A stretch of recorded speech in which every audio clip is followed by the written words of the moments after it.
Hello students, in last lectures we study flip-flop and registers. In this lecture we start the new content of this chapter, that is counters. The flip-flop stores only one bit at a time, that is 0 or 1. The registers are the group of flip-flops to store the number of word, that is a binary number, either it is 4-bit or 8-bit. Then next one is the counter. Counter is a special kind of register. It is designed to count the number of clock pulses arriving at its input. Counter काय करतो तर त्याच्या इनपुटला आलेल्या ज्या काय clock pulses असतील त्या काय केल्या जातात, काउंट केल्या जातात, त्याला म्हटलं जातं काउंटर. आता काउंटरमध्ये नेक्स्ट पॉईंट काय तर modulus of counter. The modulus of counter is the total number of states through which the counter can progress. त्या काउंटर किती स्टेट्स काय करतो, काउंट करतो, हे जे सांगतो त्याला काय म्हटलं जातं तर modulus of counter. For example, if n flip-flops are cascaded for the counter, cascaded that is connected with each other. n number of flip-flops जर का cascaded असतील तर तो काउंटर जो काय तो 2n एवढ्या स्टेट्स काय करतो, काउंट करतो. Here n is the number of flip-flops.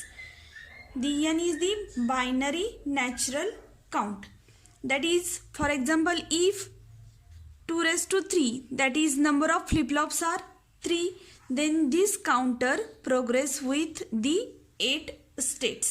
जे 3 flip-flops cascaded असणारा काउंटर, 3 flip-flops cascaded करून तयार केलेला काउंटर जो काय असेल तो किती स्टेट्स काउंट करेल, 8 क्लॉक पल्सेस काय केल्या जातील, काउंट केल्या जातील.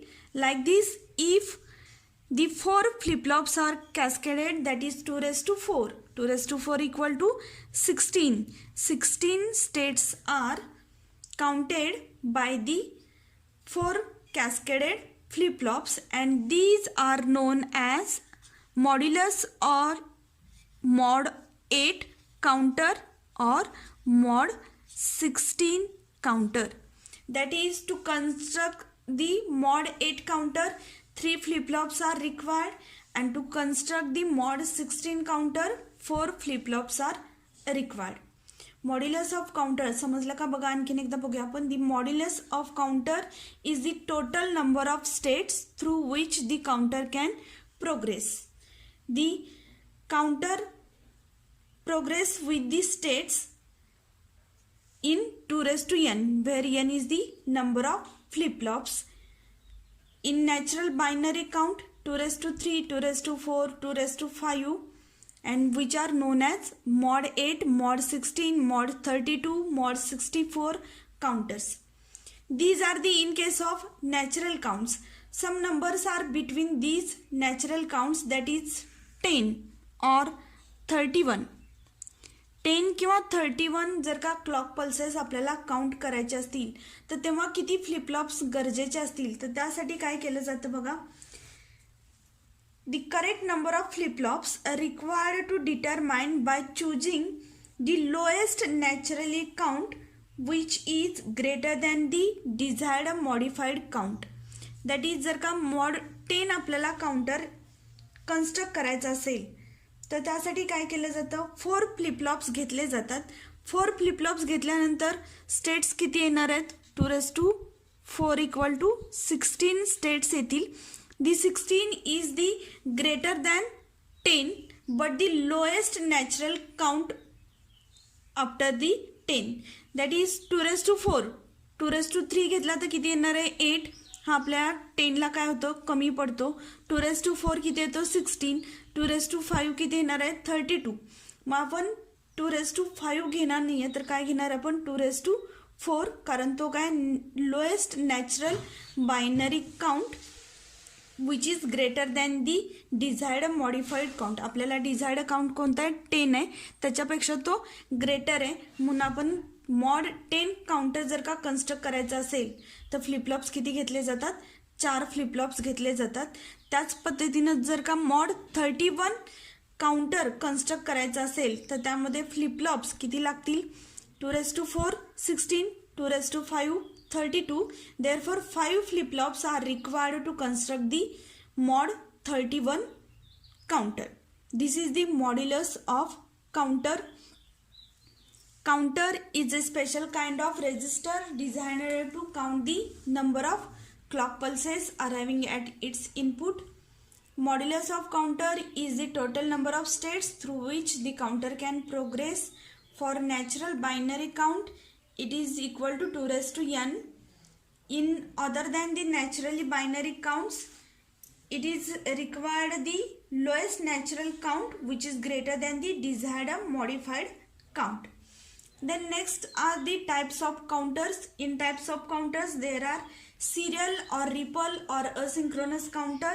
Second one is parallel or synchronous counter, and third is the combinational counters. ह्या टाइप्स मधला पहिला टाइप आपण बघणार आहे ripple or asynchronous counter. Ripple और सेरीज और असिंक्रोनस काउंटर. रिपल किंवा सेरीज असं का म्हटलं जातं तर ज्या क्लॉक पल्सेस अप्लाय केलेले आहेत त्या कशात सेरीजमध्ये अप्लाय केले जातात. इथं काय this is the logic diagram of ripple or asynchronous counter. In logic diagram there are 3 flip-flops. J K flip flops सिम्बॉलमध्ये बघा जे के इनपुट्स आहेत म्हणजे ते 3 कोणते तर जे के फ्लिपफ्लॉप्स आहेत. As there are 3 flip flops. आत्ताच आपण वरती काय बघितलं मॉड्युलस ऑफ काउंटर. 3 फ्लिपफ्लॉप असल्यामुळं काय होणार 2 raised to 3 equal to 8. हा जो काय रिपल और असिंक्रोनस काउंटर आहे तोच काय असणार आहे मॉड 8 असिंक्रोनस काउंटर. तो काय करेल 8 स्टेट्स काय केल्या जातील काउंट केल्या जातील. देर आर 3 जे K flip flops. All the J and K inputs of A, B and C flip-flops are connected to the plus VCC, that is J equal to K equal to 1. सगळे J आणि K inputs तिन्ही फ्लिपफ्लॉपचे कुठे दिलेले आहेत high इनपुटवरती आहेत. That is when J is equal to 1 K is equal to 1 then J K flip-flop toggles. जे के फ्लिपफ्लॉपमध्ये आपण ट्रूथ टेबलमध्ये बघितलं आहे when both J and K inputs are 1 then flip flop toggling that is complement of the last state. हा जो काय condition आहे जे के फ्लिपफ्लॉपची ती आपण या काउंटरमध्ये यूज करणार आहे. काय लक्षात ठेवायचं आपल्याला जे केचे दोन्ही इनपुट जेव्हा 1 असतात तेव्हा फ्लिपफ्लॉप काय होतो टॉगल होतो. टॉगल म्हणजेच काय complement of the last state. Then next input is the clock input. इथं फर्स्ट ए फ्लिपफ्लॉप जो काय त्याला एक फर्स्ट क्लॉक इनपुट अप्लाय केलेलं आहे. क्लॉक इनपुटला इथं बबल दाखवलेला आहे म्हणजेच काय सगळे transition that is changing the state from low to high or high to low. सगळे ट्रान्झिशन्स कुठं होतील क्लॉकच्या निगेटिव्ह एजला. निगेटिव्ह एज म्हणजे कोणती when clock goes from high to low. इथे एक क्लॉक पल्स दाखवलेली आहे. क्लॉक पल्सच्या सगळ्या निगेटिव्ह एजेस म्हणजेच कोणत्या ट्रेलिंग एजेसला काय दाखवले तिथं ॲरोज दाखवलेत. म्हणजे सगळे ट्रान्झिशन्स कुठं होणार आहेत त्या निगेटिव्ह एजला होणार आहेत. The output of the first flip flop that is A is applied as clock to the second flip flop. Then output of the second flip-flop B output is applied as negative clock to the C flip-flop. That is the flip-flop A drives by the clock input. Flip-flop B drives by the output of A flip-flop. The flip-flop C drives by the output of B flip-flop. म्हणजे A toggle कधी होणार आहे clock input change होईल तेव्हा. B toggle कधी होणार आहे Aचं output change होईल तेव्हा. C कधी टॉगल होणार आहे बीचं आउटपुट चेंज होईल तेव्हा. Then preset and clears. Preset and clear input आपण बघितलेले आहेत. To set the initially flip-flop set the preset inputs are used and to reset the flip-flops initially clear inputs are used. Here the clear is inverted clear that is clear input is applied to all flip-flops. Therefore, initially all the flip-flops are reset that the output conditions of 3 flip-flops C, B, A equal to 0, 0, 0. सगळ्या हा initially C, B, A काय असणार आहेत आपले 0, 0, 0. Initially all the flip-flops are reset. मग आता first फ्लिपफ्लॉपमध्ये आपण बघूया. फर्स्ट फ्लिपफ्लॉप कोणता आहे आपला A. इथं क्लॉक पल्सेस अराईव्ह केलेले आहेत. क्लॉक पल्स फर्स्ट क्लॉक पल्सच्या अरायविंगला किंवा इनिशियली सगळे फ्लिपफ्लॉप्स इथं कसे आहेत आपले लो स्टेटवरती आहेत. 0 0 0 हा असेल ए फ्लिपफ्लॉप. हा काय सुरुवातीला लो आहे ए flip-flop. The clock pulse is applied to the A flip-flop. On arriving of the first negative edge of the clock pulse to the A flip-flop, A toggles from 0 to 1. आता तो कुठं होता? ए flip-flop 0 वरती होता. जेव्हा पहिला clock पल्सची negative edge arrive होणार आहे तेव्हा ए ची स्टेट चेंज होईल. कुठून? 0 to 1. हा काय झाला इथं? 1 वरती आला. हा 1 कुठपर्यंत राहणार आहे? When the next clock edge is arrive. Initially the flip flop A is 0. When first clock pulse arrive it toggles from low to high. It remains high till the next clock pulse arrive. On the arriving of the next clock pulse, negative edge A again goes from 1 to 0 because all J and K inputs are applied to one flip-flop. JK flip-flop toggles after each clock cycle. हा इथं काय झाला? 1 to 0 झाला. हा 0 कुठंपर्यंत राहणार आहे? Until दी next clock pulse arrive. पुढची क्लॉक पल्स येऊपर्यंत तो काय असणार आहे? 0. Wien third clock pulse arrive on the negative edge of this third clock pulse A goes from 0 to 1. It remains 1 till the next clock pulse arrive. After next clock pulse it goes from 1 to 0. And like this it toggles after each clock pulse. Flip-flop A काय होणार आहे? प्रत्येक clock पल्सला toggle होणार आहे. Toggle that is changing the state. ठीक आहे. This is 0 and this is the high voltage 1. This is the output pulse for flip-flop A. Now the flip-flop B. Flip-flop B. The clock to the flip-flop B is clock A. Therefore, for the conditions for flip-flop B, we does not consider this input clock pulse. We only consider this output of A. म्हणजे flip-flop बी ला output flip-flop एचं जे काय output आहे ते as a clock म्हणून बी ला दिलेलं आहे. त्यामुळं बी मध्ये चेंजेस कधी होणार? जेव्हा ए मध्ये चेंज होणार आहे तेव्हा. त्यामुळं आता आपण बीचं आउटपुट बघताना फक्त फ्लिपफ्लॉप एचं आउटपुट काय करणार आहे? कन्सिडर करणार आहे. क्लॉक इनपुट पल्सेस कन्सिडर केल्या जाणार नाहीत. मग फ्लिपफ्लॉप बीचं आउटपुट बघूया आपण. The output of A is given as clock to the B. B changes its state when the negative edge on the flip-flop A. कारण इथं काय आहे? निगेटिव्ह बबल अप्लाय केलेला आहे म्हणजे सगळे ट्रान्झिशन्स कुठं होणार आहेत? निगेटिव्ह एजला येणार आहेत. मग फ्लिपफ्लॉप एच्या निगेटिव्ह एजेस इथं मी ॲरोनी दाखवलेत. ह्या काय? फ्लिपफ्लॉप एच्या निगेटिव्ह एजेस. इनिशियली आपला फ्लिपफ्लॉप बी काय असणार आहे? लो वरती आहे, रिसेट आहे. This is the flip-flop B reset. When the negative edge of flip-flop A arrives, it arrives after 2 clock pulses. ह्या 2 clock pulses आणि इथं A ची काय झाली? निगेटिव्ह एज आलेली. इथं B काय होणार आहे? टॉगल होणार आहे. It toggles from 0 to 1. It remains in the 1 state until the next negative edge of flip-flop A arrives. When the negative edge of flip-flop A arrives, then it again toggles from 1 to 0. It remains in 0 until the next negative edge of flip-flop A arrives and it goes from 0 to 1. Okay, this is the flip-flop B. Next, flip-flop C. The output of flip-flop B is applied as clock to the flip-flop C. Here is the flip-flop C. The flip-flop C changes the state when there is negative change in the flip-flop B. Flip-flop B मध्ये जेव्हा negative change असणार आहे तेव्हा flip-flop C मध्ये काय होणार आहे? Transitions होणार आहेत. फ्लिपफ्लॉप बीच्या ज्या निगेटिव्ह एजेस आहेत त्या इथं मी दाखवलेत. आता फ्लिपफ्लॉप सीचं आउटपुट बघताना आपण फक्त कन्सिडर कशाचं करणार आहे? फ्लिपफ्लॉप बीचं आउटपुट कन्सिडर करणार आहे. क्लॉक इनपुट आणि ए फ्लिपफ्लॉप कन्सिडर केले जाणार नाहीत. Initially flip flop C is in the reset condition that is in the low state. It toggles when the flip-flop B changes its state, that is when it is in the negative edge. Then flip-flop C changes its state and it goes from low to high. It remains in high state until the flip-flop B's negative edge arrives, and then it toggles from 1 to 0. This is the output pulses for A, B and C.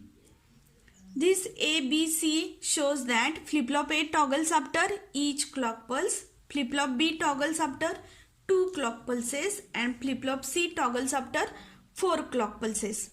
आता हा जो काय आपला timing diagram आहे ती आपण truth टेबलनी दाखवूया. त्यामध्ये काय येणार आहे, पहिल्यांदा काय येईल, clock pulse. Then the output conditions of flip flop C, B, A. C, B, A and the decimal equivalent of it. Decimal equivalent. मग पहिल्यांदा काय ना, क्लॉक 0 जेव्हा क्लॉक असणार आहे तेव्हा CBA. इथं आपण बघूया आता CBA 0 जर का क्लॉक असेल तर CBA च्या कंडिशन्स काय तिथं 0 0 0. जिथं काय होता हा 0 0 0. The decimal equivalent of this 0 0 0 is 0. Then again arriving of the first clock pulse. First clock पल्सच्या निगेटिव्ह एजला इथं कंडिशन्स काय झालेत बघा. A काय आलाय 1, B काय 0, C आहे 0. Then 0 0 1. The decimal equivalent of this 0 0 1 is 1. Then on the arriving of the second clock pulse, the output conditions of CBA are A is 0, B is 1 and C is 0. Then 0 1 0. 0 1 0 is equivalent to 2. Then for the third clock pulse, the output conditions are 1 1 0. 0 1 1. The decimal equivalent of 0 1 1 is 3. Then on the arriving of the fourth clock pulse, the output conditions are 0 0 1. That is 1 0 0.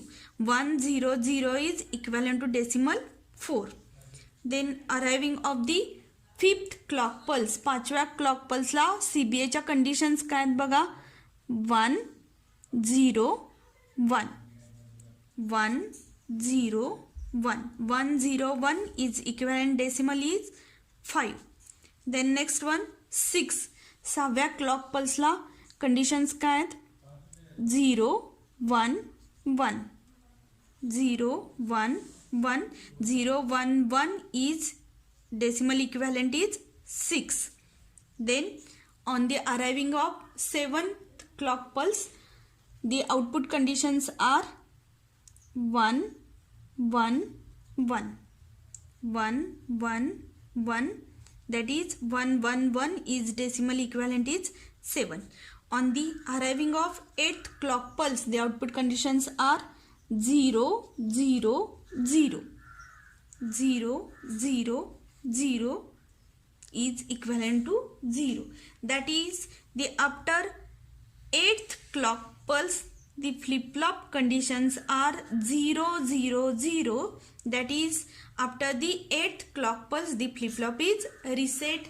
The counter is reset. The counter counts the clock pulses from 0 to 7. That is 8th clock pulses are counted by this mod 8 counter by using 3 JK flip-flops. This is the output conditions of flip-flop CBA, which is also known as the truth table of mod 8 binary ripple counter. This is the timing diagram for ripple counter. This is the logic diagram of ripple counter, and this is the truth table of ripple counter. The output conditions of the flip-flop is the binary number equivalent to the number of clock pulses as shown in this truth table. After 7th clock pulse ला काय होतं तर सगळे flip flops काय होतात negative edge इथं 7th clock पल्सला काय झालं, एची निगेटिव्ह एज आली त्यामुळे बी टॉगल झाला, बीची निगेटिव्ह एज आली त्यामुळे सी टॉगल झाला आणि त्यामुळे तिन्ही काय झाले रिसेटला गेले. आउटपुट कंडिशन्स काय आल्या 0 0 0 आणि ह्या पद्धतीनं काउंटर काय झाला आपला रिसेट झाला. यामध्ये फ्लिपफ्लॉप ए काय होतो toggles after each clock pulse, flip-flop B toggles after 2 clock pulses, flip-flop C toggles after 4 clock pulses. That is the counter acts as frequency divider. Flip-flop A divides the frequency by 2, flip-flop B divides the frequency by 4, the flip-flop C divides the frequency by 8. Frequency divider म्हटलं आता काउंटरला. n flip-flop जर का cascaded असतील तर output conditions काय असतात आपल्या 2n. इथं 3 फ्लिपफ्लॉप्स आहेत त्यामुळे 2 = 8 आउटपुट कंडिशन्स मिळाल्या. The largest binary number counted by n cascaded flip-flops has the decimal equivalent of 2n - 1. n cascaded flip-flops असतील तर लार्जेस्ट बायनरी नंबर किती काउंट केला जातो तर त्यासाठी काय 2n - 1. In case of this ripple 3-bit 3 flip-flops mod 8 counter 2 - 1 is equal to 8 - 1 which is equal to 7 and the output conditions for 7 is 1 1 1. म्हणजे mod 8 counter जर का असेल तर त्याचा लार्जेस्ट बायनरी नंबर काउंट केलेला किती असणार आहे 1 1 1 that is 7. This question is asked for MCQ 2n - 1. The largest binary number counted by n cascaded flip-flops has the decimal equivalent of 2n - 1.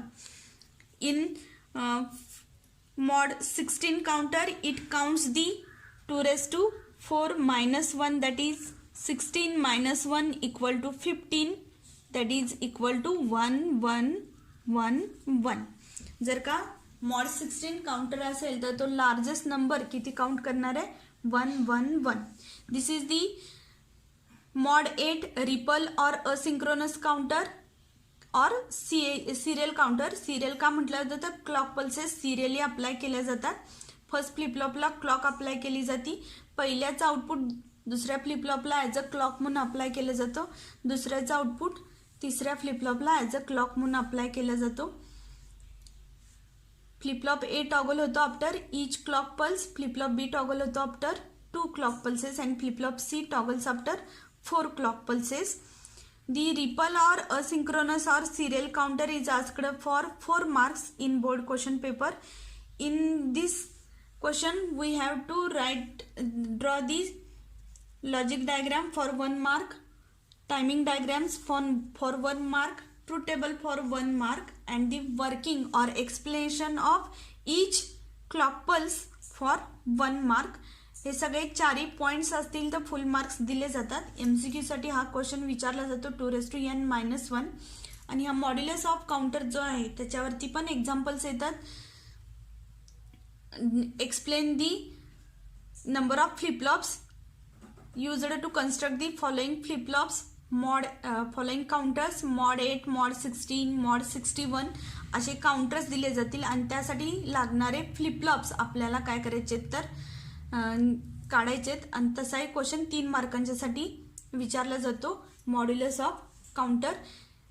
This is the ripple or asynchronous counter. Next लेक्चरला आपण synchronous किंवा parallel counter म्हटलं जातं तो next लेक्चरला आपण तो बघणार आहे. Thank you.